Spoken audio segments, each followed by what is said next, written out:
Hi, everyone. Dr. Carolyn here. I'm wondering how your week is going. It just seems like there's always so much happening in the world and in our country and in our own lives. And sometimes these situations can really affect our eating behaviors. So maybe you, like some of the patients I work with in the Anchor program, are struggling with food cravings. We know that drinking's at an all-time high. We know that eating disorders are at an all-time high over the past 12 months. So you're not alone. I think whenever we're stressed, we're emotionally upset, any of those things, or we're experiencing upheavals in our life, that can lead to food cravings, right? So the study showed that at least 50% of people express some food cravings on a regular basis. That's a lot. So that's half of us. I don't know whether for you it's chocolate or maybe it's chicken. I had a weird couple of weeks, 3 weeks, where I was craving um, rotisserie chicken. Never happened before, but it was amazing. So just so different, and also so like came on out of the blue. Couldn't wait till I got home from the grocery store to eat that rotisserie chicken. And it happened another time, and since then that hasn't happened. So we can't always figure out why we're craving what we're craving, like why chicken instead of chocolate, right? Why chicken instead of ice cream even? There you go. So, but if you have binge eating, emotional eating, or food addiction, it's important to know that the cravings actually come from your brain. So it's not something that willpower can overcome, because the brain runs everything. It's the central computer for our lives. So you have to figure out how to work with the brain rather than trying to overcome it.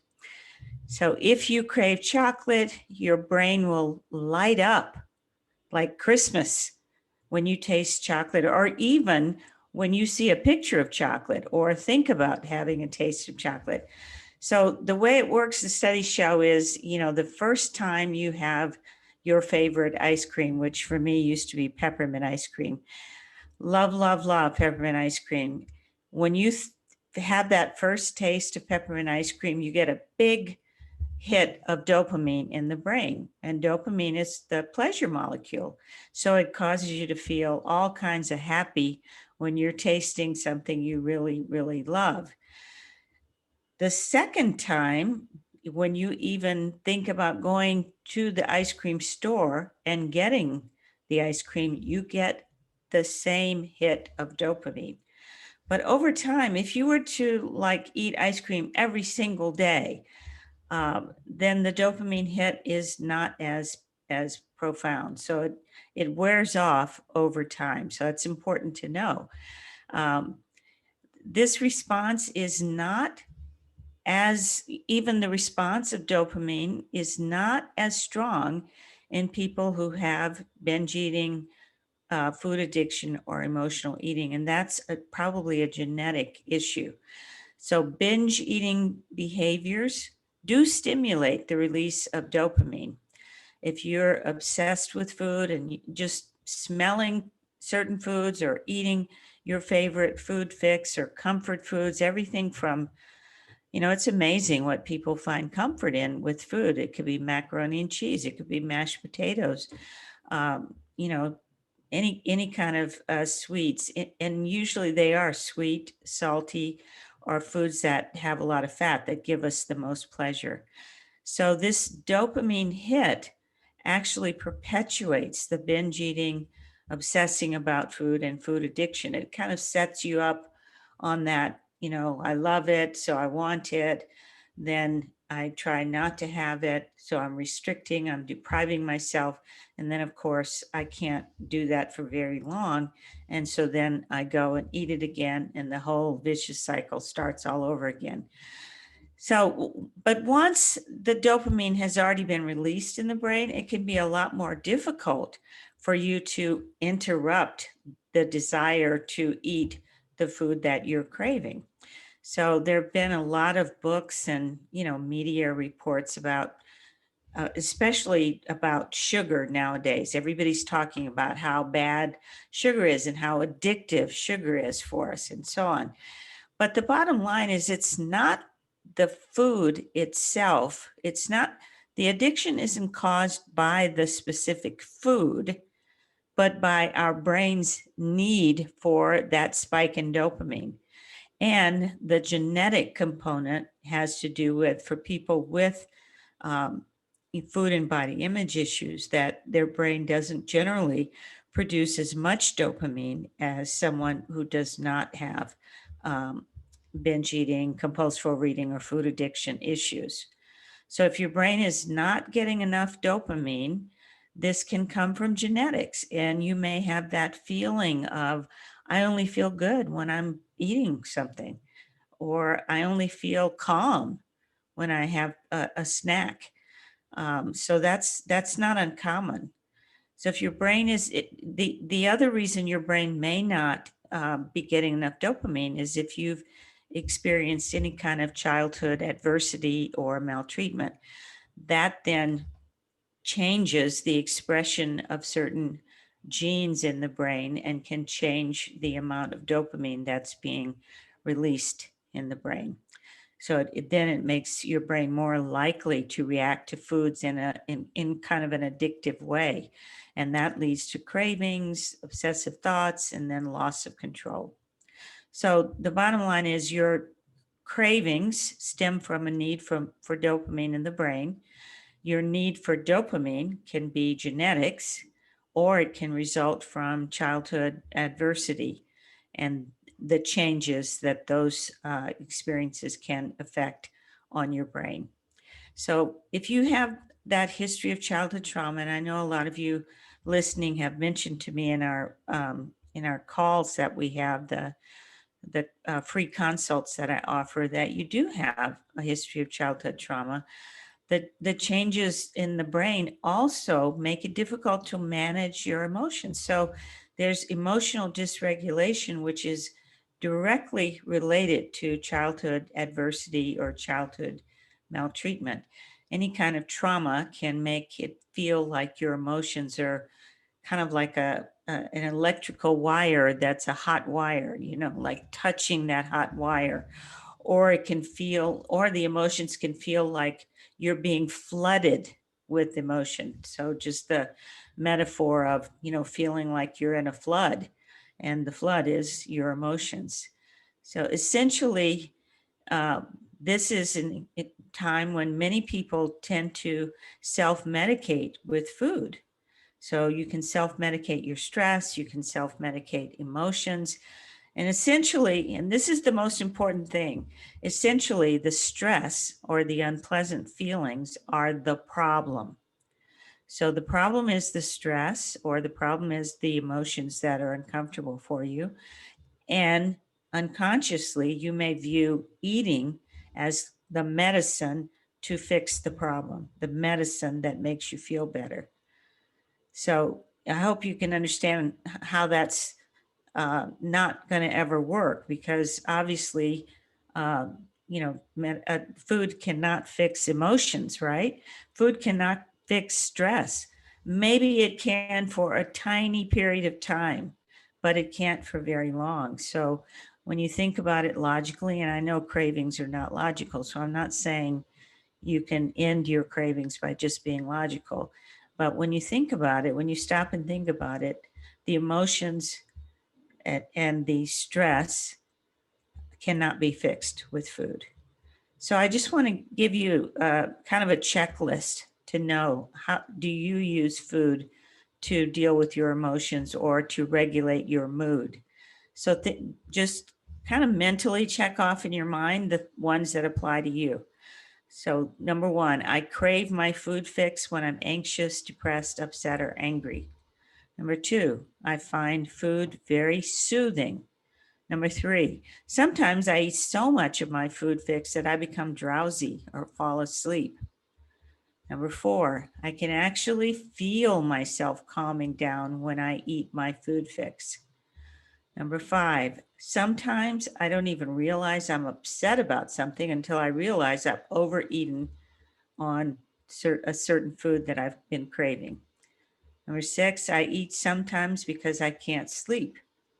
So that's another reason. Sometimes people get up in the middle of the night and eat when they're anxious. And then finally, when I am sad, weepy, or down in the dumps, eating certain foods helps me get through the hard times.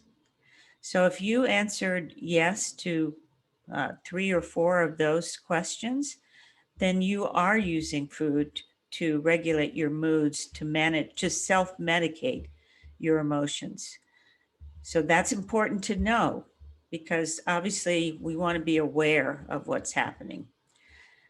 And I can't emphasize enough how depriving yourself of the foods that you crave just sets you up for the next binge. So if you cannot overcome a craving, for example, in that moment, then there are other things that you can do. So research has shown that if you restrict the foods you crave, this causes stress itself and then sets you up for the next binge because stress is one of the reasons why we end up craving. And, stress creates uncomfortable emotions that then can lead to cravings. So when you have a bad day and then the first thing you think about is, I'd really like to stop on the way home and get that apple fritter. Yeah, that's one that I have craved. So when that happens to you, when your first go-to, your default under stress or when you're upset is to think about some food, you're reacting to your emotions. And when you are motivated by these powerful emotions, that is what causes the urges or the cravings. And you can't interrupt them unless you become aware of their connections to how you're feeling. Otherwise, you'll just default into the automatic thing that happens, which is eat, eat, eat, eat, eat, eat. The only way to break the vicious cycle of cravings and then binges is through becoming more aware of what's going on. So I wanted to give you a list of 4 things that you can do because we talked about conquering cravings now. So these are 4 things that you can do to help you with your cravings right now. You don't have to go to a treatment center. You don't have to find a therapist. You can work on this yourself. Number 1, I recommend journaling about your feelings. Okay, so I'm going to give you an example. And this is about my sister, and I don't think she would mind me sharing this, but we've had one of our family members, one of my siblings, has been in the hospital, and we've been very, obviously stressed and worried and so on. But my sister, who is very close to this particular person, just realized that she tended to be not sleeping and also kind of, getting irritated with people. And maybe she was also having some cravings and wasn't even connecting that to the stress of her worries about, this family member. So it seems obvious. Of course, you would be stressed if you have a family member, but she just thought she was handling it, and she is very capable and very stress resilient. So she just thought she was handling it until some of these other signs came up. So if you journal about your feelings, see if you can identify these patterns that are associated with your cravings. Like for me, it's often something that happens at work. And then I will have a craving. And if I've forgotten about what happened at work, I won't connect what I'm feeling with my cravings.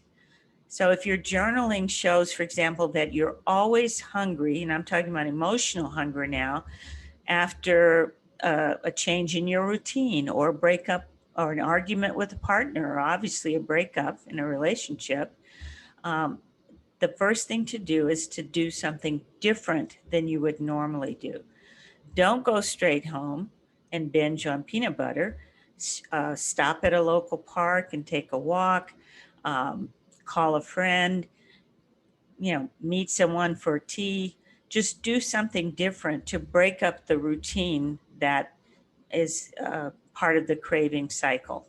So I hope that's clear. So, first of all, journaling about your emotions helps raise awareness of what you're feeling and their connection to your cravings. So, if you have a craving, get out your journal, start writing about what you're feeling, and see if that then gives you a sense of the pattern. When you have identified the pattern, see if you can change your routine so that you can interrupt the craving cycle. So if your routine is to stop on the way home and go through the fast food drive-through, then do something different. If your routine is to go to the supermarket and stock up on your binge foods, then do something different. Change the routine. Okay, so that's number one. Number two, there's some integrative medicine therapies that you might try to help uh, prevent cravings. So, first of all, eating bitter foods or getting a tincture of bitters. A tincture is just a little, bottle that it's um, a liquid form of different herbs that are called bitters. And bitters help with digestion and they help reduce sweet cravings in particular. Now, there's some foods you can add into your diet regularly to help with that, like olives or arugula are a couple of examples. So you might think about that. If you have a powerful sweet craving, maybe get the tincture of bitters and just take a couple drops under your tongue a few times a day. The second thing is if you're having salty cravings, like you're craving chips, think about, ask yourself how you're managing your stress, because salty cravings often indicate, a reaction to stress in your life. And the integrated medicine therapy you can use for that are called adaptogens. Adaptogens are just herbs that help your body manage stress better. So, one example would be ginseng. So definitely you could drink ginseng tea. There are tinctures with ginseng. There are all sorts of ginseng pills, etc. So using an adaptogen can help you to manage your stress better and help reduce cravings. Other things that can help with stress would also reduce salty cravings, like taking a yoga class, or, God forbid, take a short nap. I think particularly many of us women, feel like we can't allow ourselves to relax for even a second, let alone for 15 minutes to take a power nap. But there's nothing that will help your stress better than shutting down the body for 15 minutes and allowing it to refresh itself, right? It's kind of like refreshing your computer.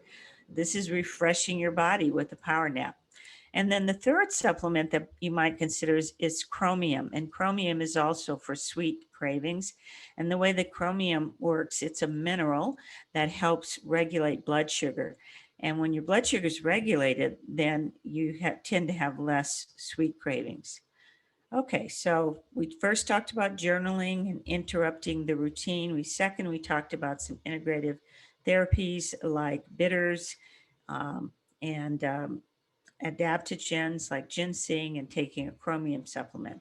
So number three, even if you give in to cravings, the most important thing you can do to help yourself is to eat mindfully. Eat, if you're craving chocolate and you get that chocolate in your hand, smell it, feel it, taste every bite of it, and enjoy the heck out of it. That's what eating mindfully really is. It's being aware and enjoying the heck out of what you're eating. Pay attention to how your body feels. Maybe it feels really great. And maybe it feels really great after a smaller piece than you even thought. So be eating with attention, the attention being on the food that you're eating, and the attention also being on how the food feels in your body. And you may be surprised. And then the final part of that is no matter how many times you give into your cravings, do not judge yourself, because judging yourself is part of that vicious cycle. I judge myself because I binged on my craving food. So then I feel guilty, and those emotions then I have to self-medicate those with more food, and the cycle goes on and on and on. So number 3 is, even if you give in to craving, eat mindfully, pay attention to the taste of the food, and pay attention to how the food feels in your body, and don't judge yourself. And then finally, number 4, get more sleep, people. Get more sleep. I'm always shocked at people, particularly women again, who tell me they sleep 4 or 5 hours a night, and that's okay. It is not okay. We know that all sorts of health issues are related to not getting enough sleep. And we also know from research that cravings are worse when you're tired. So I'll end with the reminder that cravings can be conquered, but take it one step at a time. I've given you some tips on things that you can do. Don't feel you have to do all of them all at once. Just try one. Try journaling, or try taking a chromium supplement. And then again, don't beat yourself up when you give in to a craving. So that's it for today. Please leave me a recommendation on my the YouTube channel, and subscribe to my channel so you can get notifications. Well, of course, you have to turn your notifications on when the next video will be posted. Next week, we're going to turn to a little bit more serious topic, and I'll be talking about the relationship between grief and loss and eating disorders. And I think that's an important topic because during this past year, so many of us have experienced losses of various kinds, whether it be loss of a loved one or loss of a relationship, loss of a job. There's just been a lot of loss in our country and in our personal lives. So I really want to talk about how that has a relationship with eating disorders and eating behaviors. And then finally, if any of this resonates with you and you want to make some changes in your own life, in your relationship with food and your body, then look in the show notes for the link to schedule a free consult to talk about your own individual issues with food and your body. Okay, this is Dr. Carolyn signing off. See you next time.